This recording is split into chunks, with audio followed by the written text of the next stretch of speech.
my instruments or anything are in here. Well, that's all right. We'll get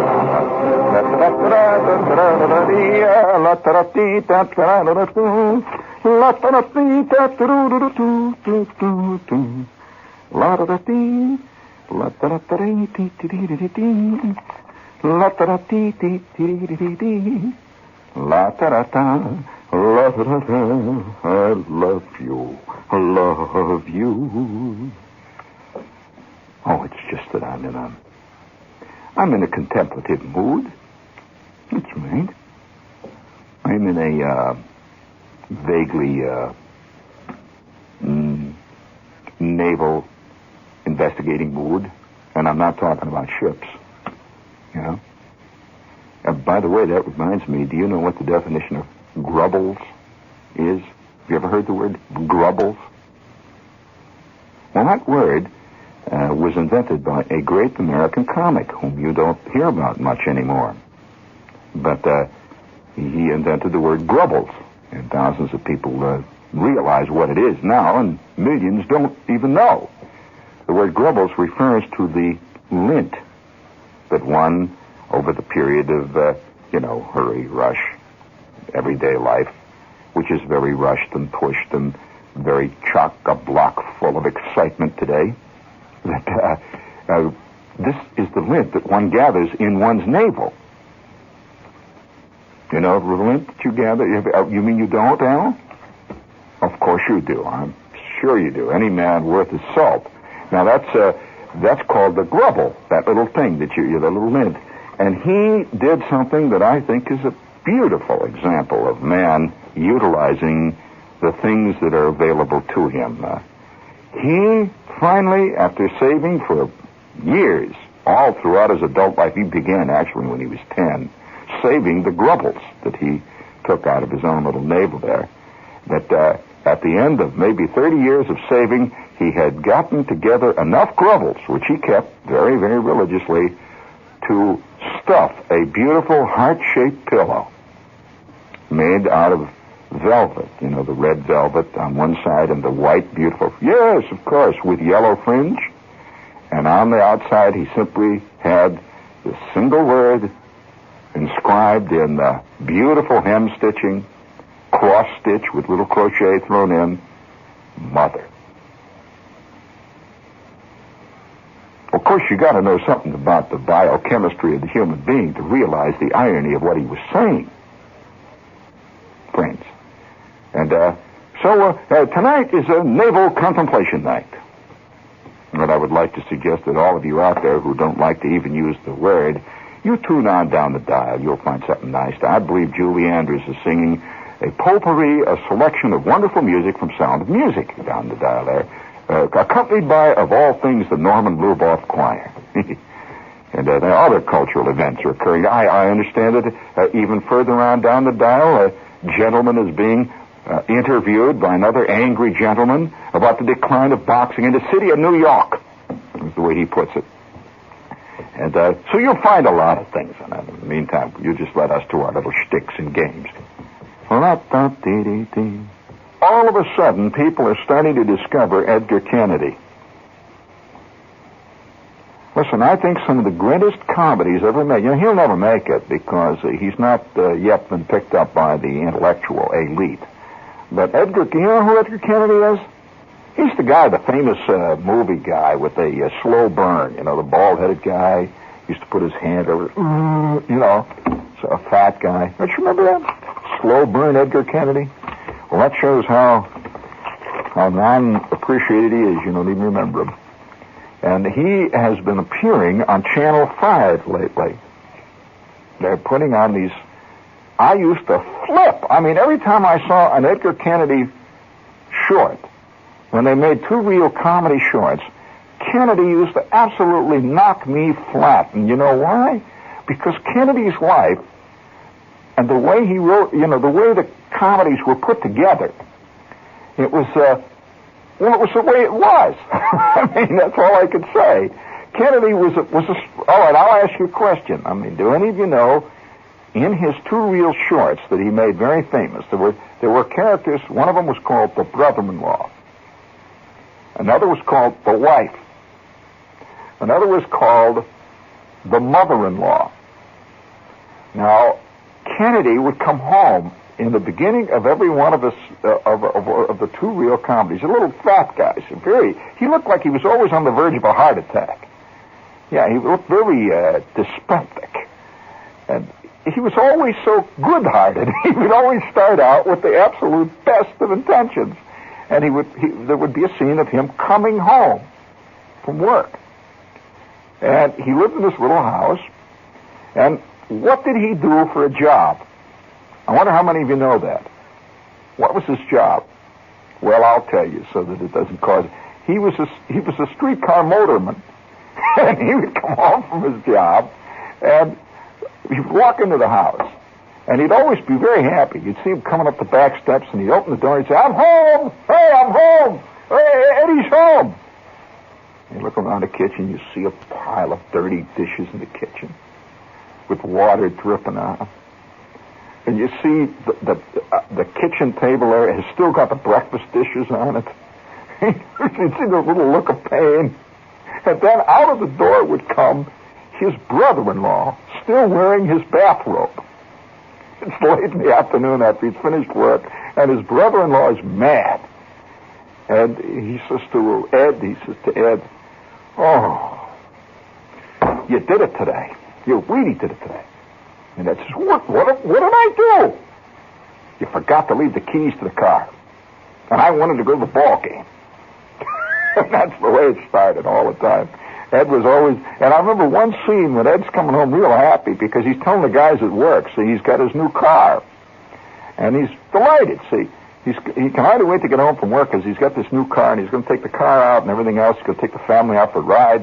And he's walking down the street and all of a sudden you see his car coming out backwards down the driveway.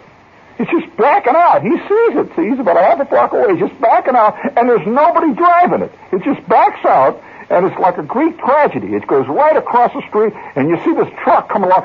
Boom! His brother-in-law done it again. He parked the car and left the brake off. Well, this is Edgar Kennedy, and one of the listener types writes in, he says, "The Edgar Kennedy shorts that Channel 5 has been showing late at night are about the blackest comedy this side of Ionesco. In one of them, for instance, he hires a man who resembles him to impersonate him at home every evening so he can go out and play poker without his wife's knowledge." Yeah, that's right. This stuff was sinister. By the way, speaking of black comedy here, you know, life is far blacker comedy, believe me, than any Ionesco could ever write. We have a little note here, for example. I'd like to salute Edgar Kennedy. I think he was great in his day. I'd like to, speaking of black comedy, listen to this.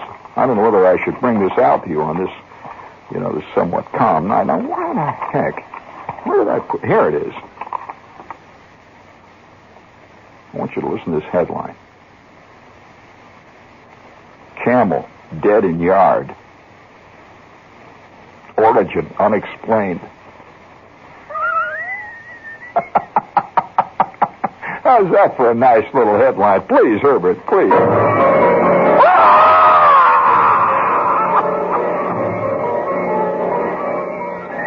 Americus, Indiana. Americus, Indiana. I'll bet none of you even never heard of Americus, Indiana. I've been in Americus, Indiana. I'm from Indiana, you know. Americus, Indiana makes Flemington, New Jersey look like Manhattan. I'm serious. It's a little tiny town, Americus, Indiana. When Robert Bonert's son came home from a basketball game at 1 a.m. and said, "Dad, there's a camel in the front yard," Bonert suspected his son had been hitting the jug. And he says, "Get to bed." And the kid went up to bed. The next morning, the family woke up, and there in the front yard was a camel, dead. State police checked Indiana zoos for miles around, and the remaining winter circus quarters at Peru, Indiana. No one to this reading has reported missing a camel. which was found dead on the lawn of the Boner House in Americus, Indiana.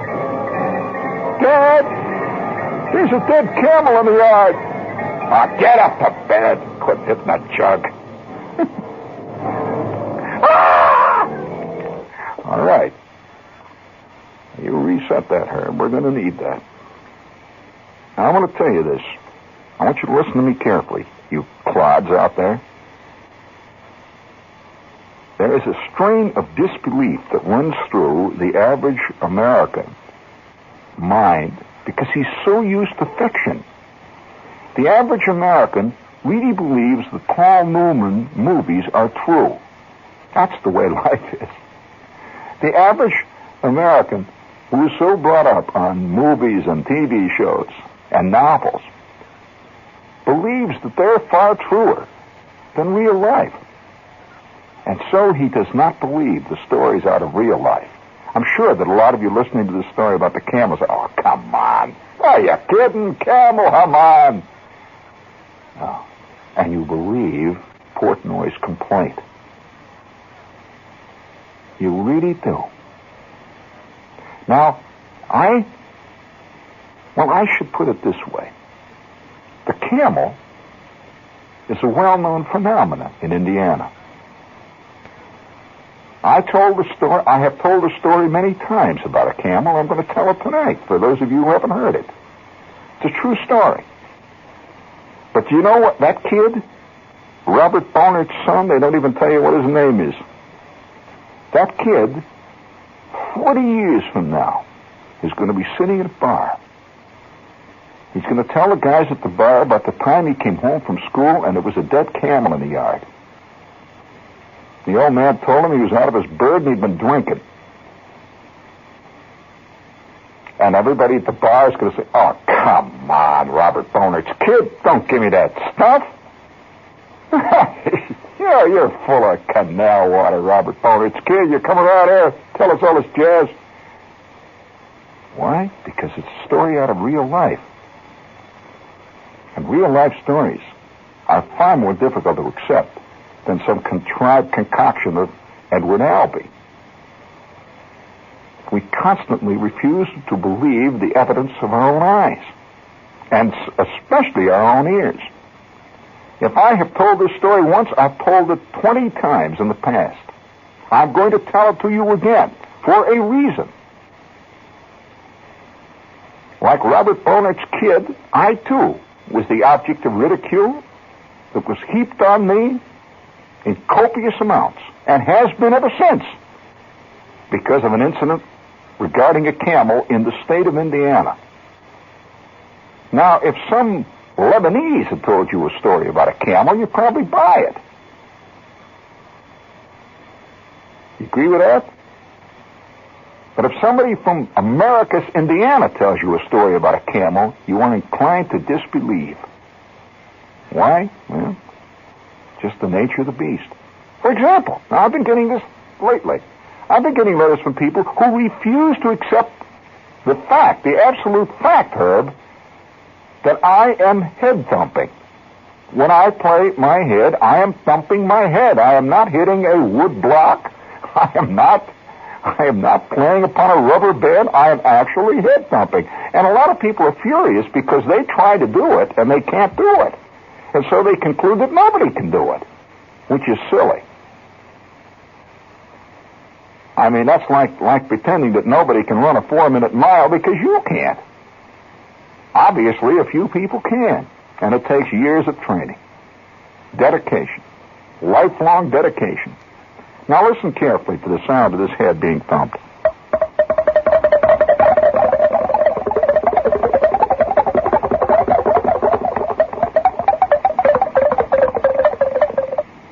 That is the sound of a head being thumped, and I don't give a damn whether you believe it or not, friend. If you don't believe it, you're just missing 9/10 of life. That's the end of it.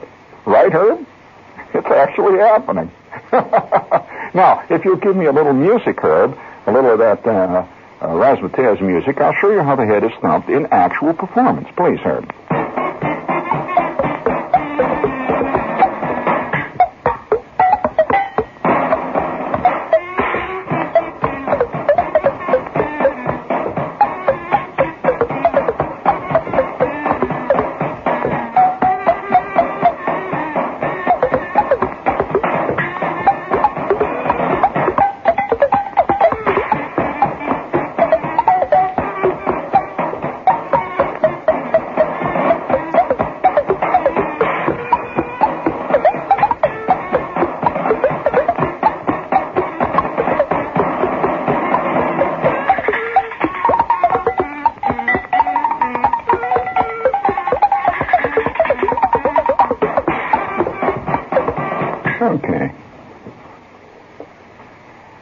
Now, if you don't believe it, TS.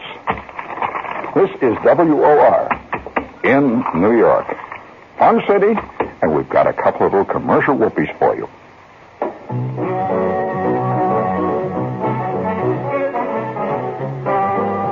TV Guide covers television. From hockey's blue line to the fall fashion line and the television network's jagged profit-loss line. In the current issue of TV Guide magazine, columnist Red Smith charts America's love affair with hockey and the growing interest generated by television. The regal elegance of Sophia Loren, modeling lovely fashions from Paris. Richard K. Doan examines the facts behind the network's crisis and the economic, political, and competitive storm clouds that threaten their day in the sun.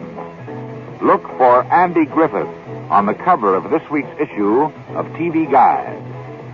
TV Guide, New York's biggest-selling weekly magazine. America's biggest-selling weekly magazine. TV Guide, on sale everywhere. Well, here's one of the great rhetorical questions of our time. Your ShopRite supermarket asked you a direct question. Why pay more? For U.S. Grade A Rock Cornish hens. They are now on sale at ShopRite this week at 35 cents a pound, and they are out of sight. Or if you prefer, there's U.S. Choice Shortcut Oven-Ready Rib Roast, and it's 79 cents a pound. Got all kinds of great stuff. Fresh fruit, vegetable department. Let's see, 49 cents for a 10-pound bag of U.S. #1 grade potatoes. And firm-ripe tomatoes, 2 cartons for 29 cents. Delicious meals that are always there, and they make it right at ShopRite. You'll find quality, variety, and the lowest possible prices. So ask yourself that rhetorical question, why pay more? And that's yourself. Go to ShopRite. Do it right. Don't pay more. Go to ShopRite. Now, may I do this once more, and then I'm going to drop it for a while, because I'm working with a composer right now, Herb. I'm working with a composer on a sonata for head, bassoon, trumpet, and timpani. I'm serious. And we're gonna throw this at Lenny Bernstein, boy, I'll tell you. If he can throw a party for the Black Panthers, he can throw a party for a head spieler. Okay, now listen carefully. Listen to that head, boy.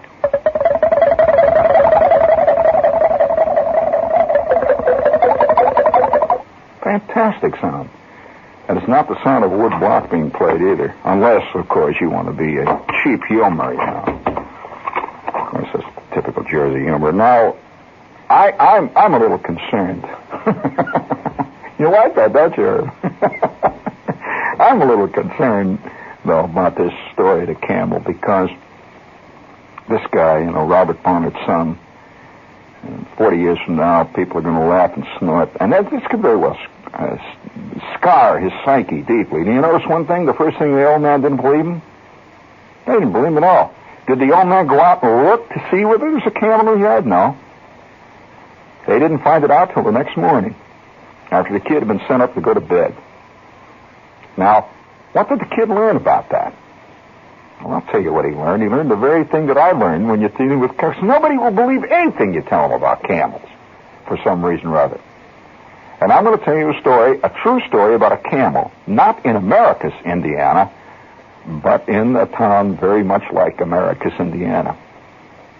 Now, when I was a kid, we had, I was walking around being a kid, and playing the thing right up to the hill, walking around wearing high tops and reading Donald Duck and all that kind of stuff, and we're not operating kids, and saying bad things about my old man, and standing behind a Sherwin-Williams paint sign with Schwartz and Flick and Bruner and telling dirty stories, and we'd go down to Troop 41, and that was a Boy Scout troop I was in. I was in the Moose Patrol, and we'd go down to Troop 41, and every night we would have this slogan they'd give out. You remember when you had to give the Boy Scout salute, and then they had this Boy Scout Pledge of Allegiance, and you hold your finger like this. See, I'm doing it right now. See, you put your hand up and you say, I pledge allegiance. No, that wasn't what we say. I'm brave, clean, reverent, And I will always be truthful and honest and brave and all that stuff. And I will preserve the basic tenets of the Boy Scout religion, which is to be brave, clean, and reverent, and honest and truthful, and always be prepared. Well, I used to believe that stuff. Say, I was a kid, I thought, well, that's easy enough to do. It's always easy to be prepared. All you got to do is be prepared. You can keep your scout knife with you. And, there are actually people who believe you can't be prepared for life. Many people believe that. It's one of the great, sad misconceptions of existence, but they believe it. And if they want to believe that, I ain't going to be the one to rock their little old boat made out of a sugar cube, which is quietly and swiftly melting, even as they sit in the middle of it and holler, I'm prepared. Well, all right. Sure, that's why the Titanic is such a classic story. I mean, all these people figured they had it made. And zap. Wowee. I mean, that's very hard to explain to the first-class passengers, that your matched alligator luggage is now under 450 feet of water. It's not easy. But still, nevertheless, the mythology persists that people can be prepared for life. Well, I used to believe this. You see, when I was about 8 or 9, I figured, you can be prepared for life. How are you prepared? Well, you always keep your Boy Scout knife with you. That's one important thing. So if somebody leaps out of the bush, you can get them in the gizzard. Now, I don't know what you could... that was part of the mythology. You could be prepared by thinking ahead. That's what Miss Shields always say. Think ahead, boys and girls. Always consider ahead and plan your day in advance so that you do not waste time in bad planning. Well, that meant, hang in there. And the day before any kind of an exam, you were supposed to pick up the book and read it. Well, at first I thought it was me. You see, I would always sit down and read the book the day before the exam, and I always come out with a 32 on it.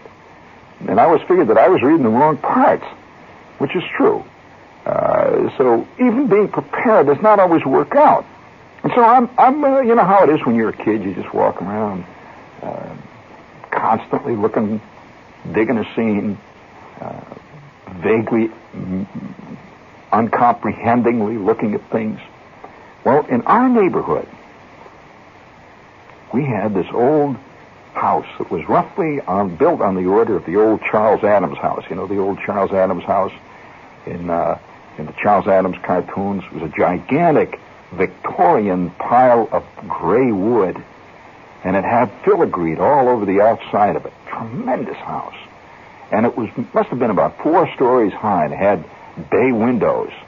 It had L's, those big things they have on the top, and had these big bowed fronts and all of it. And on the top of it, it had one of these strange kind of fluted roof. And there were a couple of towers that stuck up that had these round kind of cone-like roofs on it made out of green tile. It's a wild-looking house, and it was set way back. I'd say probably a good 150, 200 yards back off the street on this big, big lot, tremendous lot, that was overgrown with huge weeping willow trees.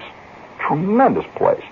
And it was so completely out of context with the rest of the neighborhood that it just was sort of a mysterious place that nobody ever really seriously ever went near. And half the time it was boarded up, and the other half the time there were mysterious people living in there, and then they would go, and it was just completely not part of our world. However, there was an alley. And the alley used to wind around back of all the houses. And I was an alley type from the time I first started to get out and work in the world.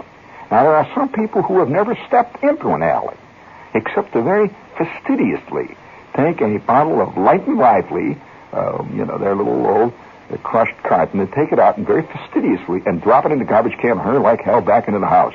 Well, there are other people who find the alley is the world. Now, it's very hard to know how you get that way. Did you ever read a book called The Circus of Dr. Lau, is it? Yes.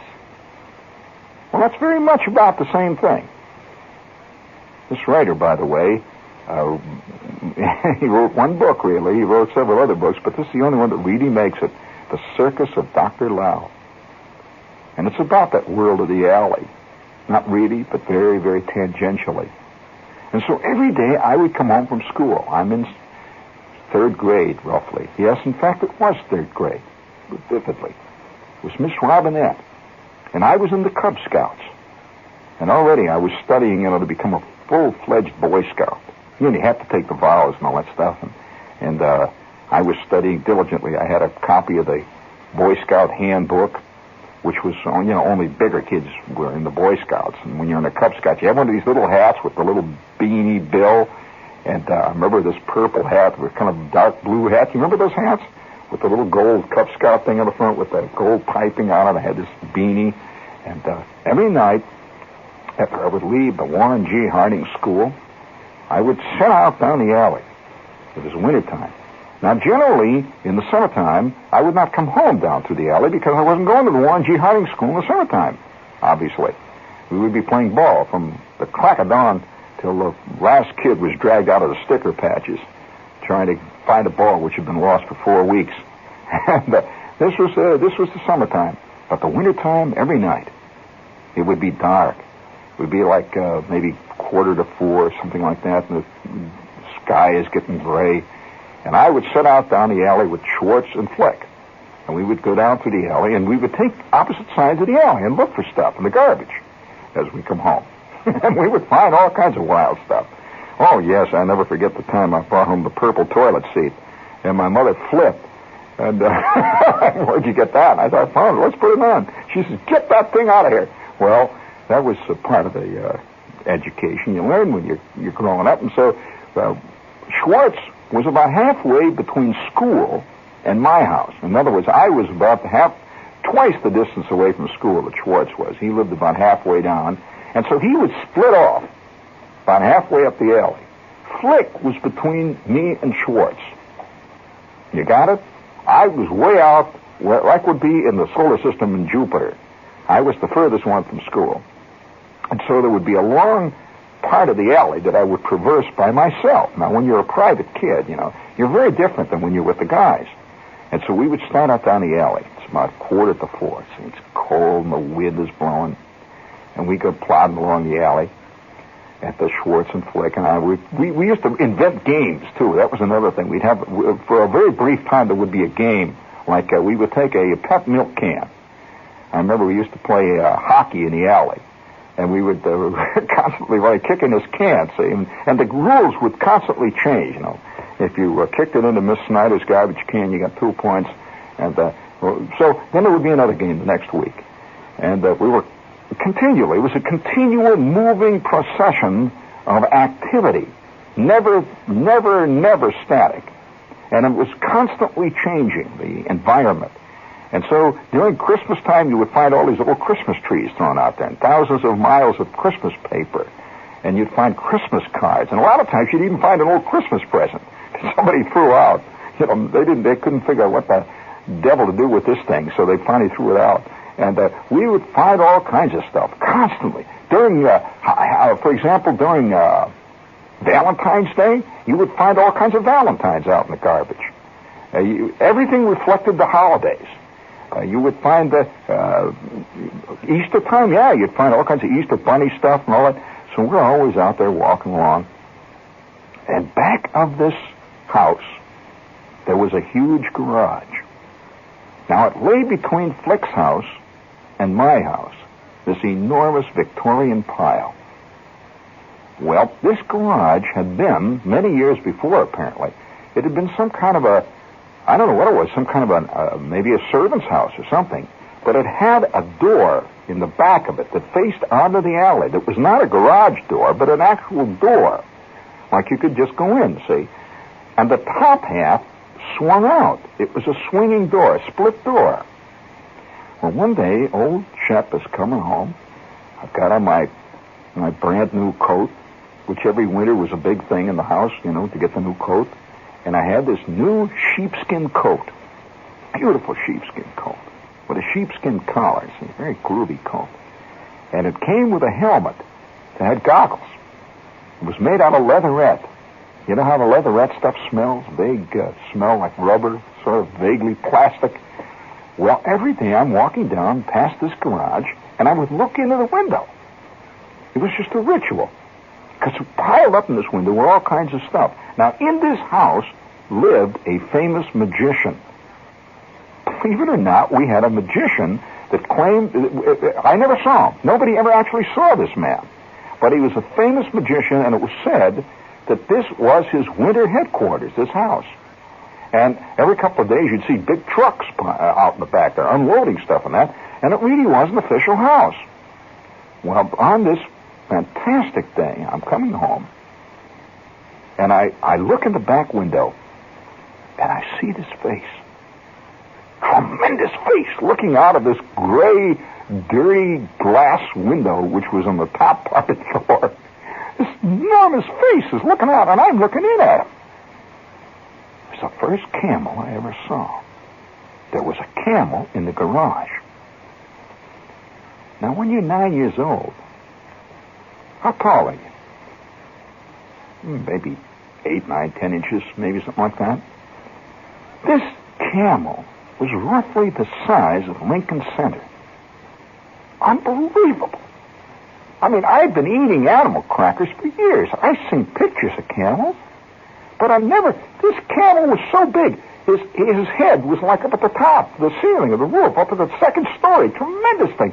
And I see this camel. Well, something in my mind touched off a little bell. Don't tell nobody about it. Because I knew somehow that it was illegal to be back of the garage poking around looking at the camel.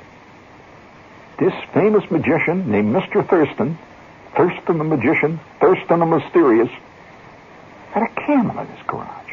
And this camel is looking out at me. He's got these strange, big, watery eyes and enormous nostrils. Head is moving back and forth. When I looked at him for about 5 seconds, he looked at me. Then his head moved forward, and he pushed the top, and the door swung open. He stuck his head out. And he's looking at me. Well, I was scared out of my skull. But at the same time, I mean, I couldn't stop but look at him. You know, this is a camel. Well, we stood there for about 3 minutes, me and the camel. I got a stick, see, and I've been running along. My usual practice was to run along after Flick split and run past all the various fences, and I had this stick, which I would, along the fences. I used to particularly like to get in the Snyder's rooster. It was about a half a block down. He'd flip every time I'd come up. This rooster would run along. He was always trying to get me. Well, that was, part of the whole scene. Now this camel. What a fantastic thing to find in your alley. Well, the next day, I don't tell nobody. See, the next day, Flick splits off, and I have saved a half a peanut butter and jelly sandwich on whole wheat bread. Now, that was what I was in my peanut butter and jelly bag at that time. I used to go through various phases of my lunches. I went through a salami phase. I always liked salami on white bread with strawberry jelly on it. I went through that phase for a while. Then I went through my cream cheese phase with strawberry jelly. I love strawberry jelly. And I was now going through my peanut butter and strawberry jelly phase with whole wheat bread. Well, I have stuck a half a peanut butter and jelly sandwich in my pocket. Well, for scientific experimentation purposes. And so I come along and I see this camel. He's looking out. He's just head moving back and forth like a snake, The head just moves back like a snake, back and forth. Well, I walk up to the door, and he looks down at me, and his head sort of ducks down, and I reach into my pocket, and I pull out the half a peanut butter and jelly sandwich. When I hold it out, oh! He just sucks it up. He inhaled it. Oh! Just like that. Big, wet tongue, big slummy. He's got big teeth. These teeth stuck on, I'll tell you, each tooth must have weighed 4 pounds, and they're yellow, Boy, talk about, the yellow going out. Man, I'll tell you, teeth. Ooh, you ever seen a camel's teeth? They're unbelievable. He just... This camel staggers back. I don't think he had ever had a peanut butter and jelly sandwich before. Camels usually eat I don't know what camels eat, but it ain't peanut butter and jelly, especially Skippy Chunk-style peanut butter and jelly. He goes... His eyeballs rolled. Just flipped him. Ooh, he loved it, see? Well, I only had one half of a sandwich. You can see his head goes forward. He wants more. See, he's turned on. Well, I hang around the Camel for about 10 minutes this day, and I'm poking him with a stick, and he's moving around. He wants more sandwiches, see? With that, I go back home to the house. Now, it was absolutely forbidden in our house to ever go near the Thurston house. Forbidden. Absolutely. In fact, every kid in the neighborhood was totally cut off of that scene. You weren't supposed to go near there, see? So I keep this in my head quiet. I don't say nothing. Well, the next day, another half a peanut butter and jelly sandwich. Well, I walk up to the Camel this time, and he's waiting. See, he sees me coming down the street. He remembers the peanut butter and jelly. So I come along there, and I pull out the peanut butter and jelly. I'm about halfway up to him already. And I hold it up like his eyeballs are spinning. So I walk up and he knocks that thing down. You could just see he was really hooked on peanut butter and jelly. He loved it. Now, if any of you ever have any occasion to have any dealings with a Camel, I would suggest peanut butter and jelly sandwiches. That gets them right where they live. Now, I don't know why. I don't know. Maybe it's an old Arabic dish. I don't know. But they really turn on with this. Well, every day from that time on, it is cold and winter. Cold and wind is blowing. And it is gray. And now it is past Christmas time.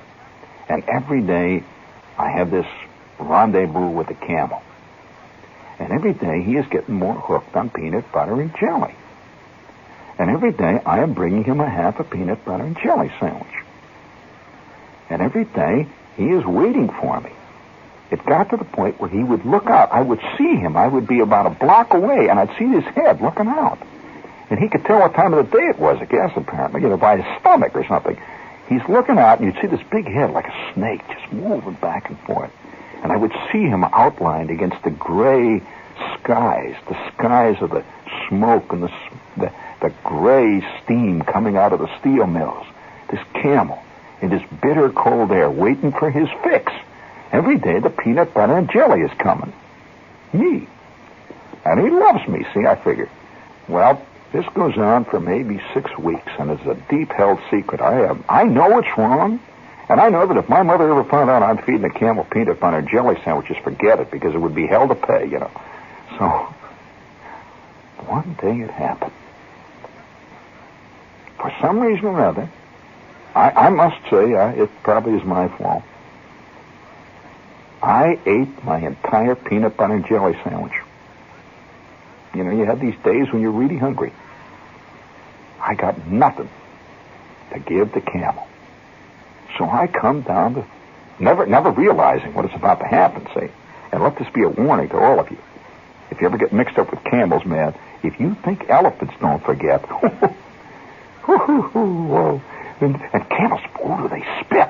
Listen, that Camel, sometimes when I would hold the sandwich out, a lot of times I wouldn't give it to him right away.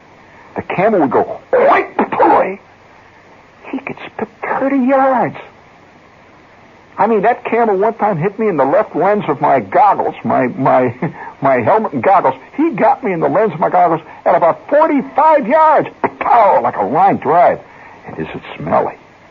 He got spit like nobody's business. So I got to know all about camels, see, and my mother didn't even know I'd ever seen a camel. Once in a while she'd say, you smell funny. Well, you pick it up.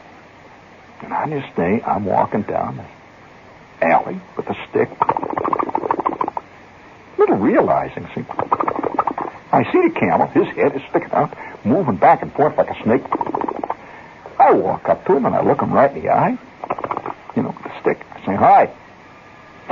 He sniffs. His eyeballs are bugging. You could just see. He could taste it. You could just see the anticipation in this Camel's eyes, He's looking down, and he starts sniffing down, see, towards my pocket, which he always did. I reach in my pocket, and I have an old Wonder Bread wrapper, which I had around my sandwich, and I says, nothing here, Dad, and I throw it out. He rocks back. He ain't getting a peanut butter sandwich today. You could see this opaque look of profound disappointment. I'll always remember it go across. You have never seen the expressiveness in a camel's eyes, friends, unless you've dealt with one. This look of tremendous disappointment. I say, too bad, Camel. I ain't got no peanut butter for you today, but we're all friends, right? And so I stick him with the stick, you know. He's looking bugged. I stick him with the stick again. With that, I say, so long, Dad. It's snowing. It's kind of cold out. And I've got my beautiful new coat on. I turn and start to go down the alley, and suddenly, whap! Something hits me from behind. I look behind, and I see this fantastic camel has got a hold of the back of my leatherette coat. Ah! Chomp! He has taken a bite out of my leatherette coat. I'm serious, friends. The size of a basketball. They got big mouths. He just bit it right off, and he's chewing it. Oh. The camel swallows that big chunk of leatherette coat. He spits. And I go down the street scared. I go down the old alley scared to death. My leatherette coat. What am I going to tell my mother? I get in the house. I try to walk in sideways. And mothers, you know, instantly sense when you're faking it, you know. She's, what's the matter? Turn around. I turned around. She's, what happened to your coat? I says, a camel bit it. Oh, what? A camel bit it off the back. Ooh, what did I tell you about lying? And 5 minutes later, I'm in the John with a bar of Lifebuoy soap sticking out of my mouth. And she says, now you tell me what happened to that coat. The camel bit it. If you don't stop lying, I'm going to tell your father. And you know what he's going to do? You know what he says about lying? Camel bit it. She says, now you tell me the truth. Well, I had to tell her the truth. Flick bit it. She says, what? Now, why didn't you tell me that in the first place? Yeah, Flick bit it and grabbed it and tore it off. And she gets on the phone. I hear her yelling at Mrs. Flick. Then I hear Mrs. Flick yelling at Flick. And then I can hear from the distance, ah! Flick is getting it. And you know, that story has persisted to this day. Quite often when I talk to my mother on the phone, she says, do you remember the time you told that nutty story about the camel biting your coat? I said, yes, Ma, I remember. I learned one thing. People don't want the truth. Lie, kid. Lie for all you're worth, and they'll believe you.